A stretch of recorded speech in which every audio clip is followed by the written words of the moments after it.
unclean spirit. Shut up, you... In the name of Jesus Christ. It is he who commands you. He who flung you from the heights of heaven to the depths of hell. Begone! You're a... Creature of God. Begone! In the name of the Father, and of the Son, and of the Holy Spirit.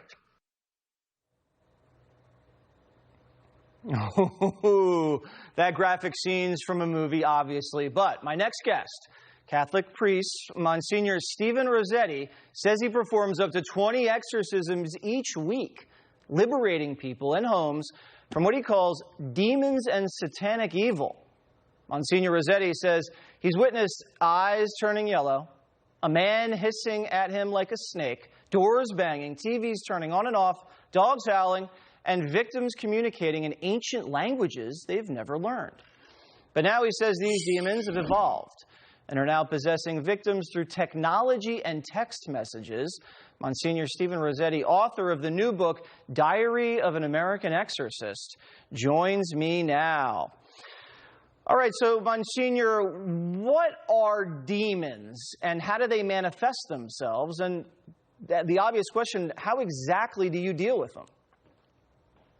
Well, start with the Bible. And as a matter of fact, it reminds me of Father Gabriel Morth, a famous exorcist from Rome, was speaking to a Vatican cardinal who said he didn't believe in that sort of thing. And Father Amor said, you know, Your Eminence, there's a book I want you to read. He said, well, what book is that? He said, the Bible. Let's start with Jesus and his exorcisms. And then what he said was, he said, I give this authority to you, my disciples and apostles, to cast out demons. And so ever since then, for 2,000 years, we've been doing that. And the power to cast out evil is from Jesus. Jesus is Lord.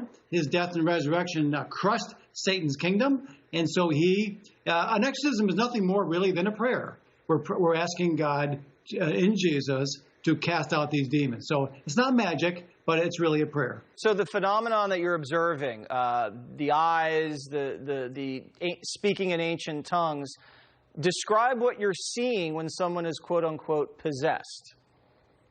Well, as you may know, I'm also a licensed psychologist. And so one of the things I need to do is discern the difference between psychological illness and a demonic problem.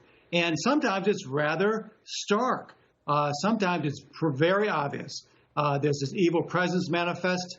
As you mentioned, sometimes the eyes will change. They'll be spewing forth evil. They'll know things they shouldn't know.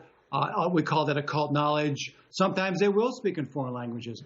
So oftentimes I speak in Latin or Italian just to see if the person will understand it. And sometimes they do. So, another thing, for example, we had a young man, for example, woke up in the morning with this huge, like a claw mark on his back. And what it looked like was a beast took a claw and raked it across his back. That's exactly what happened. And demons kind of did, and there's no way he could have done that to himself. Wow. So, at other times, young woman, for example, she woke up with these burned upside down crosses on her arm. And again, this was a satanic action. Well, I've woken up with claws on my back, but I don't think it was from a beast. Not that kind of claw mark. You saw that. If you saw that claw mark, you would go, whoa. All right. So here's the book. It's actually endorsed by Cardinal Dolan here in New York, Archbishop. So check it out if you so please. And thank you for joining Monsignor Waters' World. It's been a joy. God bless you all. You too.